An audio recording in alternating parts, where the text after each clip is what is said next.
am Francisco Tovar from Melbourne, Australia. Welcome to this series of webinars that we organize through the Global Network of Mexicans Abroad. What is the Global Network of Mexicans Abroad? It's a non-profit organization formed by volunteers who seek to establish mutually beneficial projects between Mexico and their countries of residence. Our main motivation is to give a positive turn to the so-called talent drain or talent migration through the recirculation of knowledge and opportunities. That is to say, what complementary resources and needs in both countries can we identify through our networks in order to maximize opportunities and results. There are not many Mexicans in Australia. Until the last census, we were about 7,000 or 8,000, and we are already in the main cities in Australia, from Perth, Adelaide, Melbourne, Sydney, Brisbane, to the cities in Tasmania. And we are teaming up with Mexicans and Australians in Mexico who have an interest in the Mexico-Australia relationship. We invite you to contact us to learn more about how to get involved. On a cultural level, something valuable that we have found in Australia is the acknowledgement of the first cultures. And we would like to spread such gesture to other regions of the world with a similar history, such as Latin America, and in particular, Mexico. The first cultures are those human beings that inhabited this continent before the arrival of the Europeans. And it is worth mentioning, in Australia, it is a culture of more than 60,000 years still alive. What is this initiative? Before starting any activity, it is recommended to perform a small ceremony to remember the place where we are physically working and where we come from culturally. That is why I invite you to pay close attention for the next 2 minutes. Once again, welcome and thank you.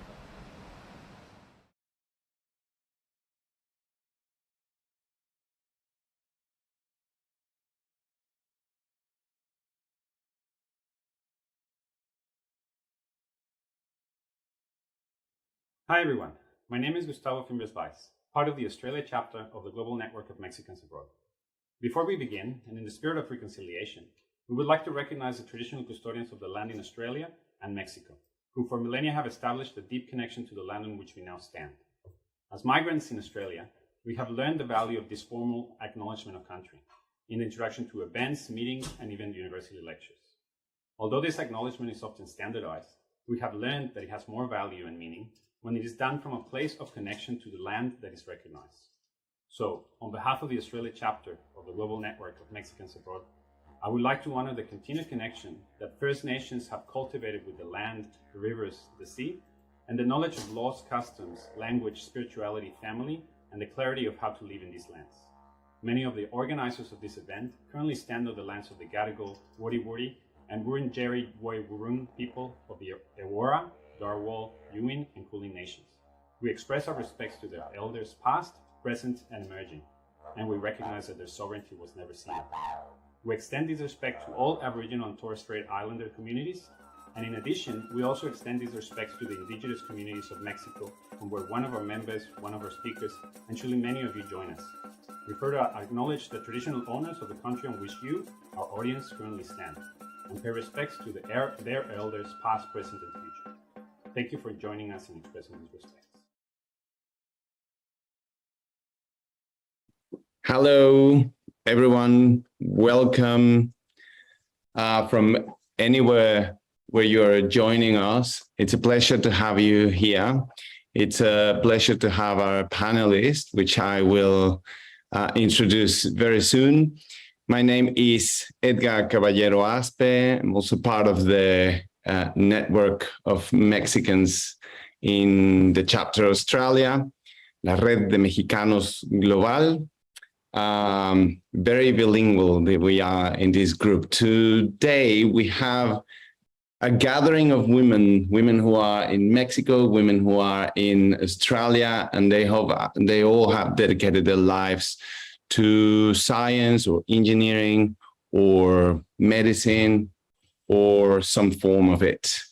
And we as the global network, we have recognized, we went through a process of recognizing what was important for us to highlight. And this is one of the topics, women in science. Therefore, today, we're doing our second webinar on the topic. The first one was in Spanish, which I invite you to see. And this second one is in English. And we feel very privileged to have our guests. Just before going into it, as an audience, if you're watching us, I would like to do a little exercise with you in the topic. I want you to draw either in a piece of paper or just in your brain, as we speak, as you listen to the whole thing, a scientist doing science. So draw a scientist doing science and picture it well. Just at the end, I will come back with this just to reflect on what came out of it. And well, before anything else, let me introduce our guest speakers. We have Dr. Lorena Diaz, Dr. Isabel Lopez, Dr. Yasmin Darwich, and Dr. Professor Magdalena Plebanski. I appreciate you all being here. So I would like to ask you all in 2 minutes if you can give us an introduction of yourself. Who are you? What do you do professionally? Why are you doing this science? And please just share from yourself whatever you feel it's important for us to know from you. Can I start with you, Lorena? Hi. Hello, thank you, Edgar. Just as you said, I'm Lorena Diaz. Maybe for my English-speaking audience, I'm Lorena, which is easier to pronounce. I am very flattered to be called a doctor. However, I am a mechanical and electrical engineer. I have postgraduate degrees in finance and in operations management. I have been working in the engineering field for many years now. The last 8 years, I have been working in the automation industry specifically. When I was in Mexico, I was working as product specialist for many years in different industries such as mining, oil and gas. And then after that, I moved on to the printing works industry, in which I was printing money. It sounds really interesting because I love when people ask me, what do you do for a living? And I would answer, well, I print money. It's an easy answer, and it's a funny one as well. Anyways, I moved to Australia over 10 years ago, and I have been working in automation since then, and I love it. Anything that moves on its own, anything that moves around, anything that makes things faster, that's what I do, and that's what I love. I am a process and technology specialist at the moment, and I have the privilege to be working with Brisbane Airport here in Brisbane. I just moved recently to Brisbane after working in Sydney for all these years. And it's an amazing opportunity. So thank you for having me here. Fantastic. I've heard good things about that airport. I'm sure that you have to be part of that reason. Thanks, Lorena. Isabel, would you mind telling us about you? Hi, everyone. My name is Dr. Isabel Lopez Sanchez, Isabel in Spanish. So I am a medical scientist working at the Centre for Eye Research Australia and University of Melbourne in Melbourne. I left Mexico when I was 18 years old, and I did my undergraduate studies in France and the USA, and came to Australia in 2009. I did my PhD in Western Australia, in sunny Western Australia, finished my PhD in 2014, and then came to Melbourne via Sweden, Spain, and the USA again, where I'm running a lab working on mitochondrial genetic diseases. So these are rare genetic disorders that affect very few people in the world, but I am very privileged to work very closely with clinicians, pharmaceutical companies, the community members, trying to understand these disorders and hopefully bring efficient treatments. I'm fascinated about science because it can change lives. I am very privileged to be in a position where I feel I can affect change and understand disease, but also help people. And that's my main motivation to be in the STEM area. And I'm very happy to be here. Thank you. Thank you, Isabel. I'm sure changing lives, it's exactly what you do. Yasmin, Dr. Yasmin, could you tell us about yourself, please?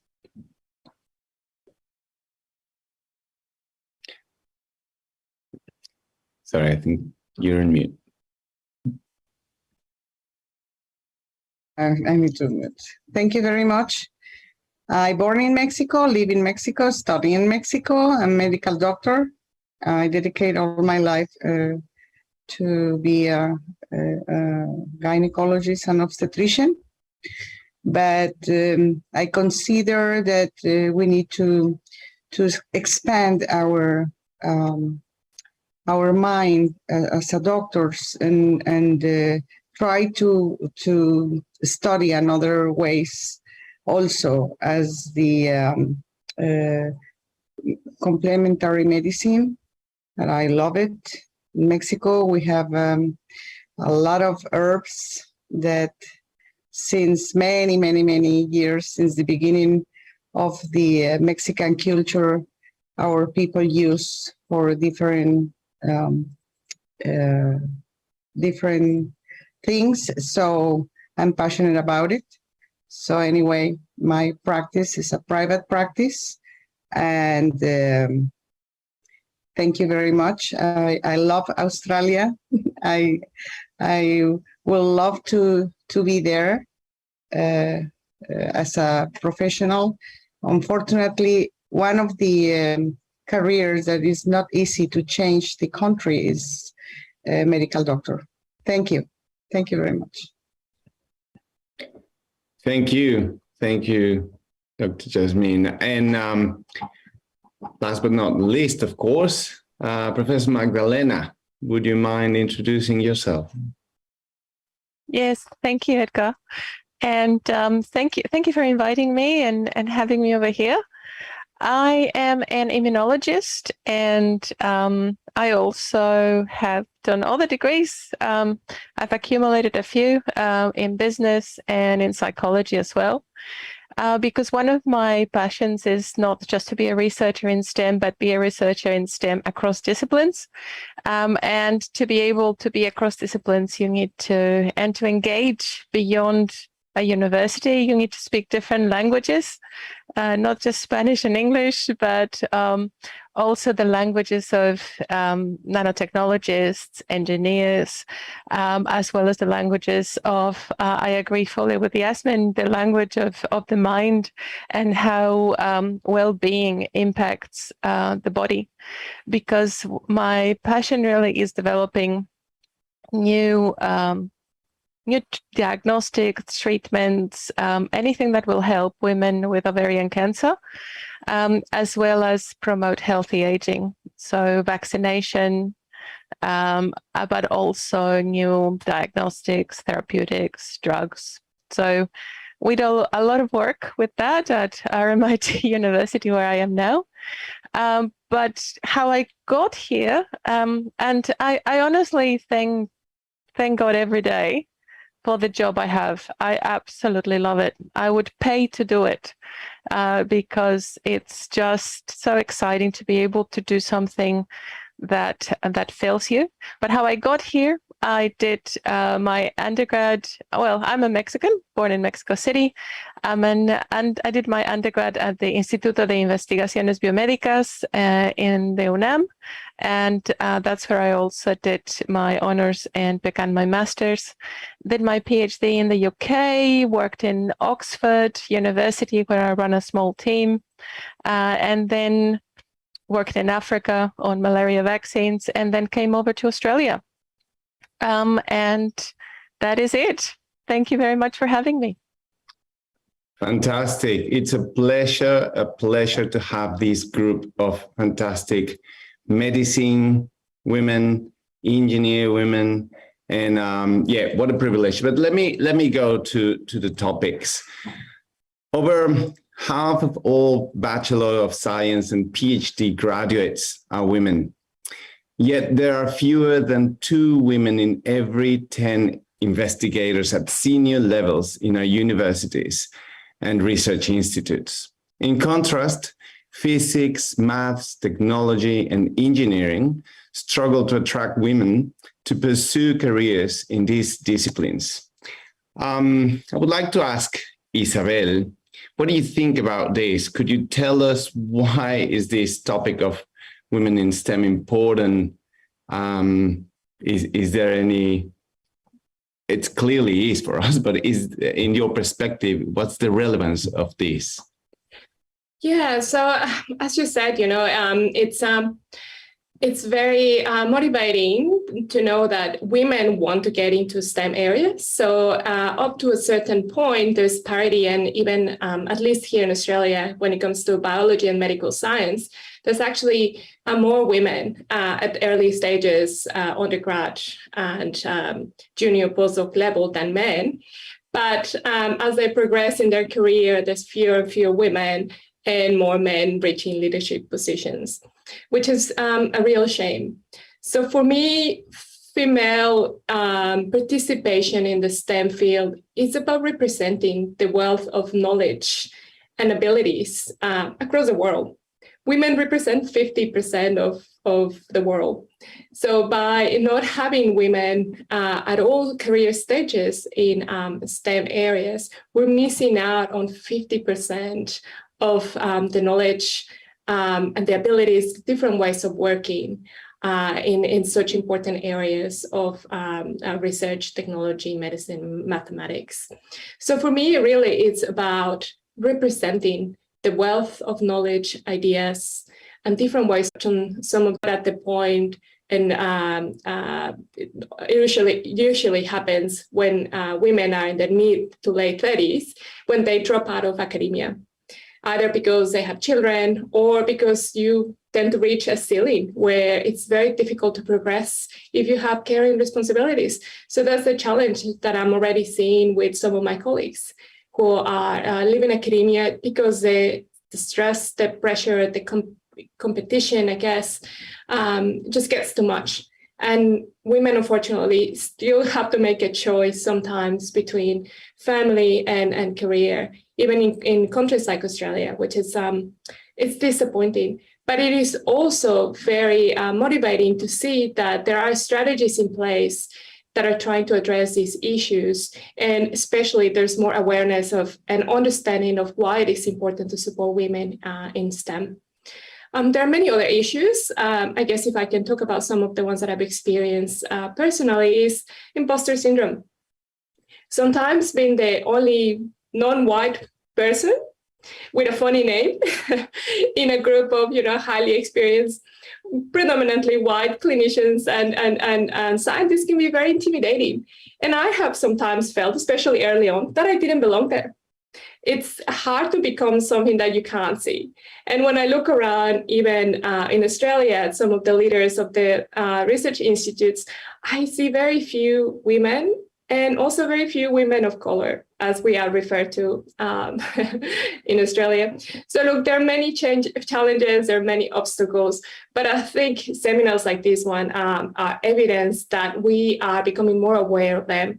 And hopefully this is not just about talking, but also about the awareness will bring on some changes and a better understanding of the challenges and how to address them.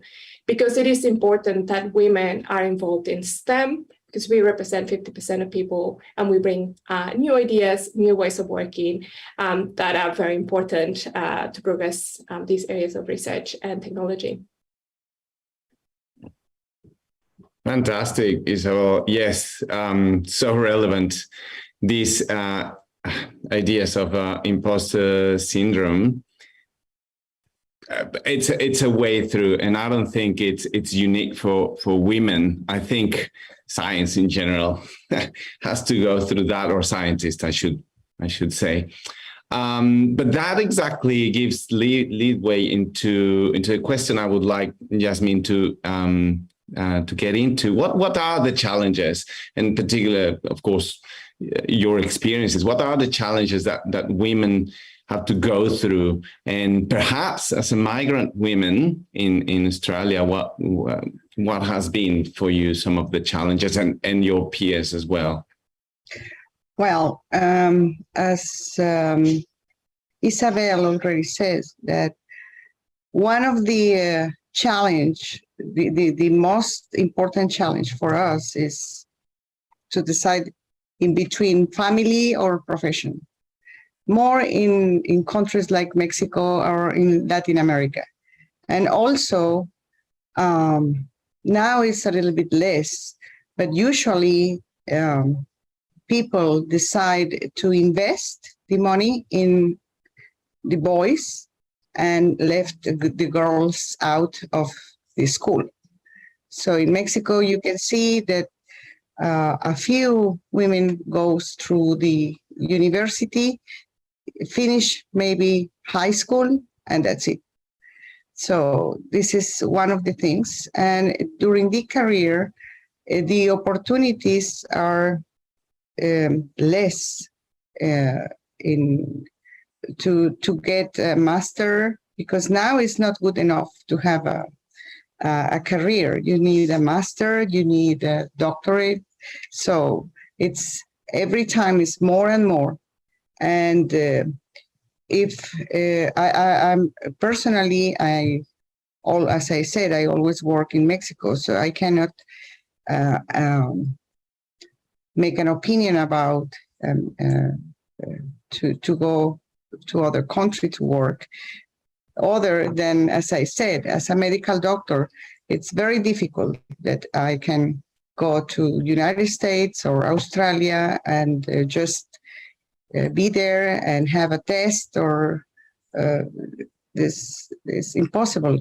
Will be maybe 3 or 4 years to get the authorization to be a medical doctor there. So for me, in my profession as a medical doctor, it was a big challenge because I was very young when I finished my career, and then I have to deal with my family, deal with the competition, because it was a high competition for us. And but at the end, I think that if you keep in mind what is your goal, you will succeed. This is my experience on that. And the difference, for example, I work as in a NGO for more than 40 years now, International Federation of Business and Professional Women. We work for equality. And to be honest, when you look the map of the world, and everywhere we have a less salary than men, even in countries that you expect that didn't happen and doesn't happen anymore. So, but you can see in that point that as the UN just report that we will need more than 300 years more to reach the equality, gender equality, which is very discouraged. So we need to stay very strong and work together. And that is why these kind of organizations, I know that we have no time sometimes because we are concentrated in our careers, our family. But maybe if we spend 2 hours per week to help to be involved in this kind of organizations, we can reach the goal and we can make a difference in the life of many, many women around the world. Well, predictions, as the one that you mentioned, are cold facts, and they don't include the human experience. And I'm sure women like you and everyone else in here are going to make a difference for that cold fact not to be true. And then I'd really appreciate your perspective from being intimately in our country of origin, in Mexico. What's the reality there? But your look to the international perspective for the position that you've had. Thank you very much. Lorena, would you be able to highlight some contemporary personal view of women progress in the STEM professions? And perhaps I didn't say it at the beginning, but I should clarify that STEM, for some of our audience, STEM is an acronym for science, technology, engineering, mathematics, and the double M is for medicine, which is very appropriate for today's guest. But there's some other variations. Sometimes it's incorporated music or the arts, and very popular for the STEAMs. And there's plenty of others, but just wanted to clarify that. So Lorena, back to you. A contemporary personal view of women progress in STEM professions. Yeah, thank you, Edgar. It's really interesting mentioning about the progress of women in STEM. When I started my degree it's hard to say over 20 years ago. I still feel like I'm 18. I remember that when I just went into my first day in university, they mentioned that my generation for mechanical and electrical engineering was the largest in terms of female population. And I was so proud of that. I was expecting to see a large community of women pursuing engineering fields and technology.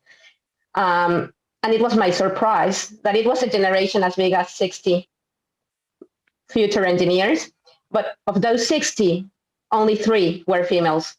I was one of those 3. And that was the largest. I felt proud, don't get me wrong, because being the largest generation for mechanical and electrical engineering is like we are marking here some progress. And maybe it's not the same case for other engineerings. I think other fields in engineering have had more progress in terms of female population. I remember industrial engineering in that same university had more or less like a 40, 50, 60% of maybe 40% females, 60% males. So it was a little bit more balanced.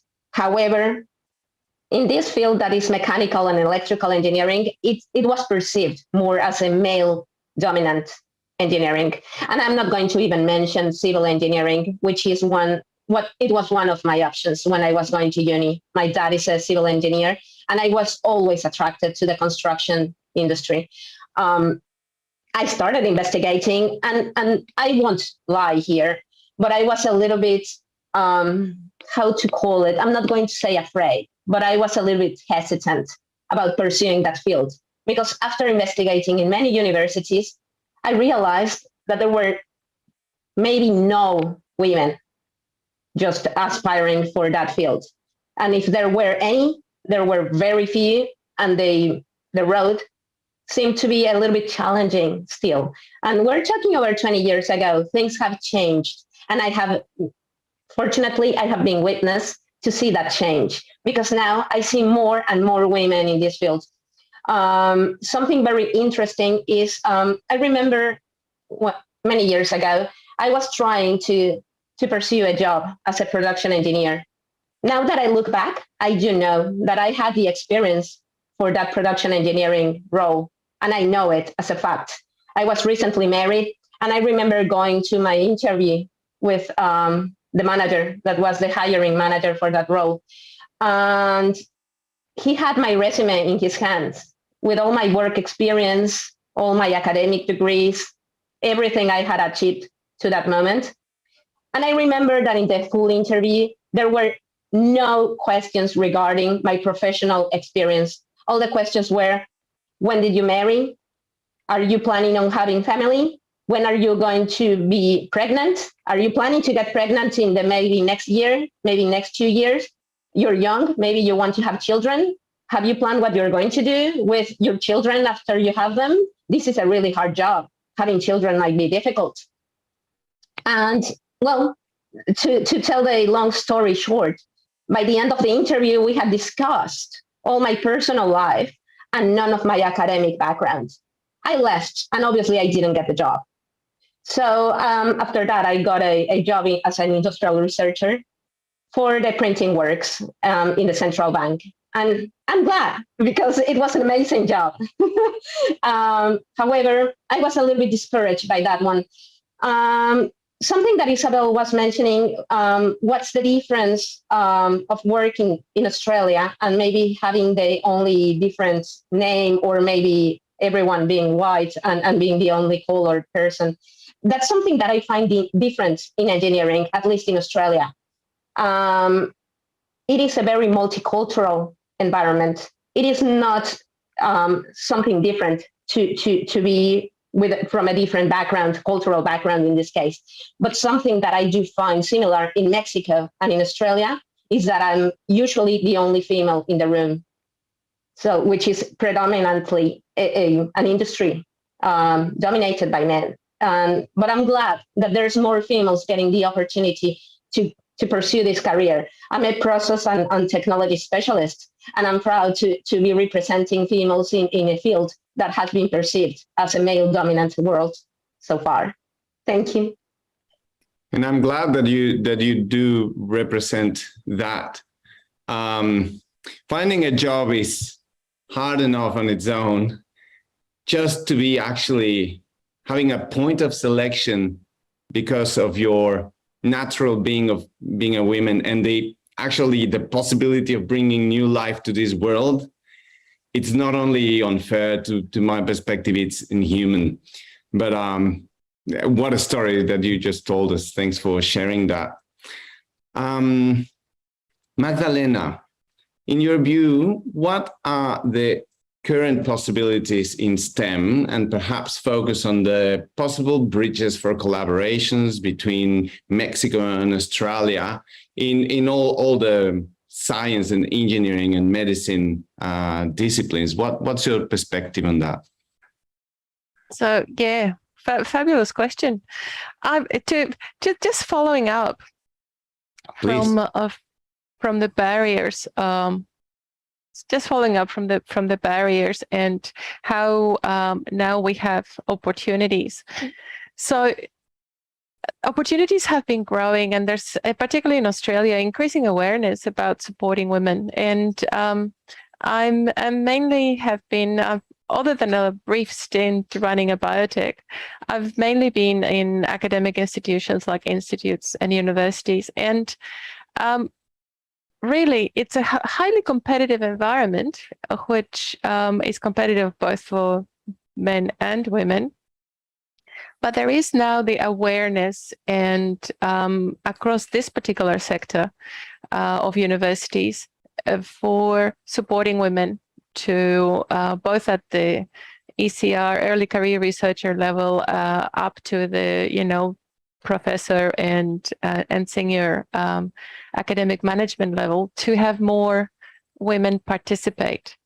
Now, I find that in a way, honestly, there's a part of me that is a little bit like, why should we? We're good enough without being given that advantage, So women are as competent, absolutely, as men, in both academia as well as in leadership positions. So I'm just going, well, why should we have more women quotas? But there's another part of me that is more realistic and says, yes, actually, to start the change, to start to change culture, to have those chats in the corridor with like-minded people, you need the balance. You need the 50-50 that Isabel was talking about, to really start having more diverse conversations. And for that, sometimes it's necessary to implement changes from above, rather than just spontaneously by helping and supporting women and their development and the culture. So I think at the moment it's a great time, particularly in Australia, particularly in academia, And there is a big push from both Mexico and Australia to increase their communication in STEM. They have been offering from both governments, particularly the Australian government has offered placements for postdoctoral researchers. So that's a scheme that has been going on. There are many other schemes that are more niche in particular STEM areas that the different universities are starting together. I know more about my own university, and we are certainly very excited to be supporting Mexican PhD students with special scholarships and other things, but other universities are doing the same. So at least it's a great moment to say, yeah, let's go, let's explore, let's do. And briefly, in terms of doing and exploring and taking opportunities, my dad told me, don't get married until you do your PhD, which I listened to. Now that's not always an option, but in terms of having children, I think it's a part of life. But the important thing is for the culture to realize it's not just the woman's job, that, you know, it's a partnership in the family. And the more we push that in the culture and the more understanding there is of that, and I have an absolutely wonderful family that does support me, the more women will feel supported that they can do this, because academia is hard and STEM is hard and it's highly competitive, particularly if you stay in the academic environment. It's all competition. So changing the culture and being in supportive environments is important. Thank you. Yeah, thank you. Thanks for that perspective. I rescued that. Well, yes, it is important to have the quota, even if it's by design, unfortunately. But as Isabel mentioned, the diversity of thought, of approaches to different ways of thinking, it's so valuable. So yes, I appreciate that. And as you said, no, it comes to culture and to individual change of saying, you know, yes, we are having a new person in our life. It's a partnership, as you mentioned, and that doesn't have to impact the professional development of the one person, because that's how history has been, impacting only on one side of the partnership. Our final question to all of you is, can you offer, well, I'm going to ask for an advice, and sometimes when advice is not asked directly by the audience, I like to say, can you offer a kind advice to young women who are in the audience, and point out where young professionals can access, for instance, a mentor or reflection on how to refocus their career if they're at a stage where they need to do that? We have a few minutes for that. Isabel, can I point at you to start this? Yeah, I think my advice to young women, and again, I'm coming from the medical science point of view, is to take any opportunities you can. So I remember I did my first science internship when I was 15, and it just meant stacking pipette tips in a box. So really not doing anything too interesting or exciting, but for me it was fascinating to be able to be in a real life lab environment. And that led on to other opportunities from there. So take any opportunities, seek opportunities that they won't come knocking at your door. Also put yourself forward. So later on in your career, when you are doing your PhD or junior postdoc stage, attend dinners, attend conferences, talk to people, which is something that sometimes women don't do as much or don't get the opportunity to do as much. And my final point would be for those of us who are in a position to help others is to pay it forward. I have been given many opportunities that have enabled me to be in the position where I am now. And so I think it is important for us to pay it forward and to, make opportunities for those young mothers or for those women in their 30s who may have a child, and to welcome them into your workplace, for instance, to make it it's about paying it forward and making opportunities for those who may be in similar positions, I guess, who may not have access to those opportunities. Fantastic. Thank you. Lorena, would you mind adding to that? Yes. Just going back to something that Magdalena mentioned before, about maybe exploring different fields so you can work in different areas. That's something that I would recommend to young professionals. Not only look for mentors in your same field. I would say it's really necessary to find mentors in different fields, because at the end of the day, and I don't know about medical fields, but at least in engineering and in technology and science, you definitely need to know about different aspects in life. Someday you're going to be a leader of a team. So you need to know about human resources. You need to know about finance, management, planning, budgets, etc. So it's not all about STEM itself. We need to know about different fields. So I would recommend the young professionals to also approach other people and find mentor in different fields, not only in what you are studying at the moment, or maybe where you are developing at the moment, because at the end of the day, you need to develop in many other areas.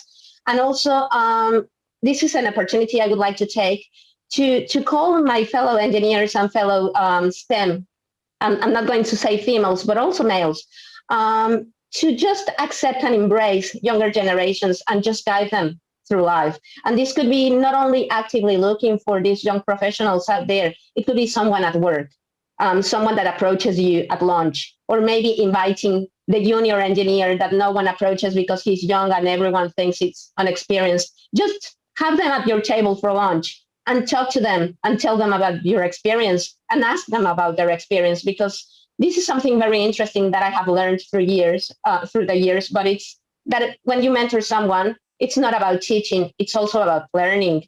And I think that we can benefit from learning from different generations, that the new generations, because then we know what we need to do to enrich the world and make it better. That's what I really think. Thank you. Fantastic. Of course, the advice needs to be to the professionals already in different situations that can open the arms and the table for newcomers. Magdalena, would you mind adding to this?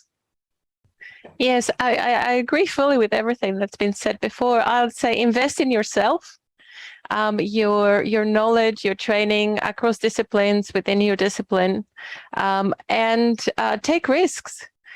Because you only live once. So if you want to have the career that you're passionate about, you may have to take some risks, and that is something that maybe not good to hear. But sometimes we are very comfortable in certain positions, in certain professions. We're doing well. And we pass on amazing opportunities. And two of the ways in which we pass amazing opportunities, one, by being risk averse, and the other one is by not having the confidence. So the more you invest in yourself in terms of acquiring a variety of skills, then the more confidence you have to take those risks. And in science as well, it's so much about relationships. In many other areas as well. So invest in relationships as well. Invest in, as a scientist, be a good collaborator, be a good mentor. It will all come back to you. And as Isabel was saying, paying it forwards as well. At the moment, I'm excited to be able to pay it forwards because it's giving me so much as well in terms of learning. So. And imposter syndrome will pop up. Don't believe it. A friend of mine recently told me I got an award, and I was going, oh, you know, I feel weird to be getting an award, and she's like, you're crazy. You know, if not you, then who? You know, who would you nominate to get this? And I'm just thinking, actually, I'm not that bad. So we really have to just maybe have a friend on our shoulder just pulling us up when we're trying to pull ourselves down. And if we believe in ourselves and also our leadership skills, that will actually help others understand that we do have those leadership skills. So that's it, I think. And yeah, and come to my lab. I really want to encourage Mexicans. The degree in Biomedicas was amazing. I know that in Mexico, actually, undergraduate and postgraduate education is really high quality. So, you know, reach out. Fantastic, Magdalena. Thanks for that. And yes, you're not that bad, as you're saying. No, but what I really want to rescue is that a friend in the shoulder, it's really important. It's something important to have. Now, Yasmin, would you mind telling us about your reflections on this? Well, I think that we have to see the big picture. We have in our side the globalization. It's not like in the past that you stay in your country, in your city, you never think and look outside of there. So I think that now that we have so many opportunities around the world, this that you are offering right now, this match in between Mexico and Australia, and the opportunity that young people can take, that is so important for us, and not only between Mexico and Australia, between any other countries. One of the things that I learned in BPW, Business and Professional Women International, is that, by the way, we have a BPW Australia Federation that you can look for information and join to this wonderful organization that we have more than 100 countries around the world affiliate to the organization, and to empower women. And we have a mentoring program, and we have a special program for STEM. So look at this and give it your all your knowledge, and also receive, because I think that being together is the only way that we can grow up.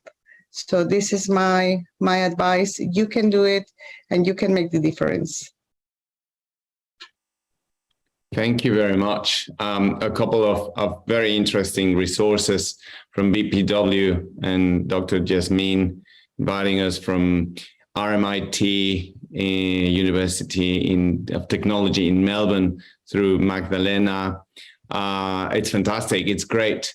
Look, I would like to, we have 10 minutes to finish, and I would actually like to bring some of the questions from the audience, and some, in fact, are in Spanish, which is really good that we have some Spanish-speaking audience. I'll preserve the Spanish and then translate it, just out of the respect. So for Magdalena Plebanski, habiendo crecido en México, estudiado en Europa y trabajado en Australia, como australiana, ¿qué ventajas le ves a México para hacer vínculos? What are the advantages that you see in Mexico to create bridges between Australia and Mexico, now as you have the experience of studying in Mexico, in Europe, and working in Australia? Magdalena. So I'll answer in English, but in Mexico, given that the in our areas, like biomedical sciences, the undergrad is 4 years, and then you have the licenciatura, which will be another year or so, and often before doing a PhD, you do your master's, so you get which maybe another 2 years. So by the time somebody applies to do a PhD abroad, when they join a team here in Australia to the research, what the Australians are getting are highly trained researchers that join their team, and they're already mature. They already have a commitment to a particular area, and it's a huge advantage to really invite Mexican graduate to do PhDs in Australia, and vice versa. I think in terms of Australians collaborating with Mexico in particular areas, Mexico is very good in very has great depths of knowledge at scale in particular areas, and it's about finding those areas where Mexico actually has the excellence to establish the collaborations. Also opportunistically, and this is just because I'm a biomedical researcher, I also work on, like every immunologist, on COVID-19. There's a lot of international consortia that really want to understand this disease and other diseases globally. So conducting human clinical trials or other type of research. So having these international collaborations is advantageous to all parties. So maybe some answer there. Yes, certainly. And we need to strengthen that collaboration. Thanks for that. And another question from Valdemar Caballero, a relative. In the experience of the panelists that are living in Australia, where is it harder to find a job, in Australia or in Mexico? Thank you, they say. Anyone would like to? Yes, Magdalena, please.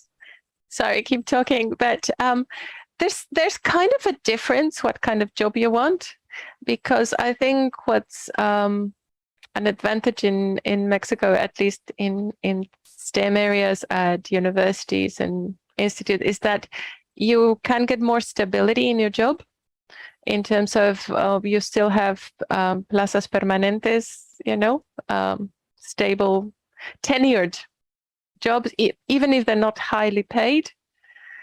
Whereas in Australia, you may be more highly paid, but it's all about competition and short-term grants and short-term opportunities. So it's a balance. What kind of job do you want? And it's harder in Australia to get tenure in particular areas, especially if you're staying in academia. I can't answer to outside of academia, so maybe one of our other panel members can answer that one. Yes, I can answer to that one, Magdalena. Thank you. It is interesting, and I think it's quite different. I am from Mexico City in Mexico. It's a huge city. So my experience there is it's so big that it's difficult to know every single professional in the industry you're working on. You might know a name here and there, but at the end of the day, it's so back to just writing a good resume, a good CV, putting it out there, and maybe having a great interview and hoping and crossing your fingers to get the opportunity. Maybe you might know people here and there that could give you maybe a bit of recommendation. I'm talking about just like common citizens, right? I'm not talking about finding jobs in those, how to call it, recommended places in which you don't really have to have real personal achievements. I'm talking about regular people like us that we have to fight for our jobs. Now, what I find different in Australia is that the industry, maybe it's because the population density is a little bit less, to call it somehow, because let's be honest, there's not as many people here as it is in Mexico. So everyone knows each other. So everyone knows who's working where, and we all know the professionals in the industries we're working in. And that's the difference I find, that you have to build your good name and you have to build your reputation here so you can keep on the industry that you selected and people will know you. That's the difference I find. So you just have to put your foot in the door with that first opportunity. And from there, it's all up to you to stay there because you have to work hard. That's the difference I find. Fantastic. I think there was another question. I'm trying to, well, look, a lot of congratulations. Valdemar Caballero says, saludos a Magdalena, qué cosas tan buenas e interesantes, dice, bendiciones. Eduardo Martínez Curiel, he says his regards from the Mexican Embassy in Australia. Thanks for joining us. Verónica Patiño González, congratulations. You have been very inspiring, muy inspiradoras todos los testimonios. I have this other one, like statistical data suggests that there are more women graduating from STEM fields in Mexico, 33%, than in Australia, 28%. Could you reflect on this and what more can Australia do and how can those numbers be translated to women working in these fields and not dropping out of the workplace? A question from Gustavo. Anyone would like to take on this?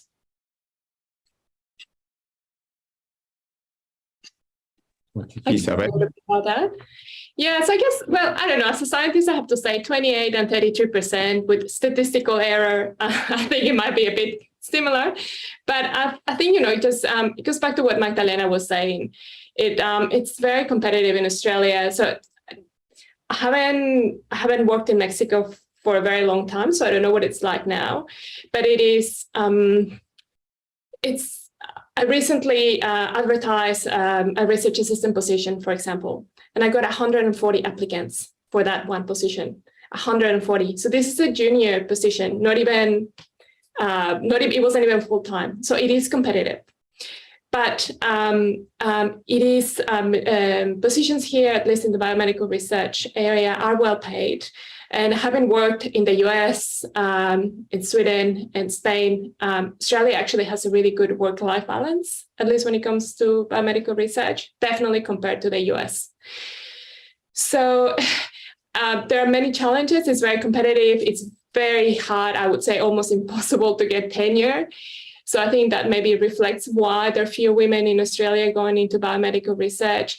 But in saying that, as Magdalena mentioned, we're moving away from the traditional silos in research where, you just work in a lab on your own and don't talk to everyone. So we're reaching out to industry, we're reaching out, we're collaborating across the sector. And so I guess that facilitates staying in the STEM field, but maybe not in the traditional way. Yeah, thank you. Thanks for that. With our last minute, I would just like to offer Yasmin, if you would like to add something to this, and then we will be finishing. Thank you very much. I'm very happy to be here and for your invitation, and just to say that yes, we have a lot of challenges, but we have also a lot of opportunities. Just look for it and don't stop dreaming and don't stop to be clear in your goals until you are successful.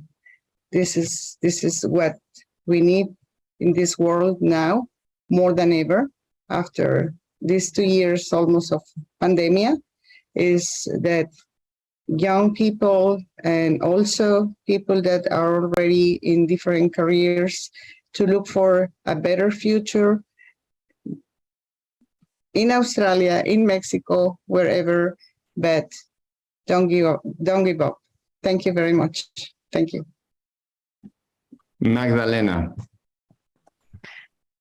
Just to say, we are We are in some parts of the world in a changing world, and what the pandemic had also shown us, many of the countries that dealt the best with the pandemic were led by females. So I think we just have to come to a model where female leadership is acknowledged as being effective, and in any discipline, including STEM. And I think in terms of women going into particular fields, if they can see themselves in role models as actually being, yes, I can do this, yes, I can actually help others and lead them, other women will also come. So just to get that perception that we are in a great moment where we have these exemplars, and hopefully that will inspire young women to say, yes, we also can. I know we are on time, but I cannot stop listening to really good words. I invite Lorena and Isabel just to give a final word if you have them. If you don't have them, don't feel pressure about it. But it's fantastic to listen to all these final words. Isabel? Or? I just want to say very briefly, this is not just about women. We need men to be our allies. Men also face challenges when it comes to parental leave, for example. So I'm just grateful that, this is actually led, I guess, 2/3 by men, or 3/4. So we need men to be our allies in this effort, and I'm grateful for this opportunity. Thanks for that. Yes. And Lorena? Yeah, I would just like to agree with Isabel. We need men to just be our allies. And like you said, Isabel, through all these years in engineering, I have found that the opportunities I got for my different jobs have been coming from men. Because at the end of the day, it's a men-dominated industry, in the one I'm working in. And they trusted in me, they believed in me, and I don't think I have disappointed them. So now it's just our job to keep doing it right, to keep working, to keep working for what we dream, and never give up. So we are going to be keeping these opportunities. We are going to be making more opportunities. And at the end of the day, we are working for the women coming behind us, just like the women that came before us did some work for us. We need to keep working for those younger generations to make it happen. And men, please just keep supporting us, because it is a teamwork. I don't like to think about male and female world dominated. I would like to think as a team, and we need to work together to make this place better for everyone. And so everyone get the same opportunities. It doesn't matter what gender we identify with. Teamwork it is. Thanks for that, and thanks for the acknowledgement, because yes, men, we need to be part of this, and that's why, as in the name of the Red Global de Mexicanos, the network of Mexicans in the chapter Australia, we really put our effort in doing this. Certainly, majority of us for now are men, but we are certainly looking to have more female in our board. I truly appreciate you coming and offering us your perspectives. I want to thank you over and over. But with that, just want to say thanks for all the audience coming, and I hope you enjoy the rest of your day. Yeah.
you.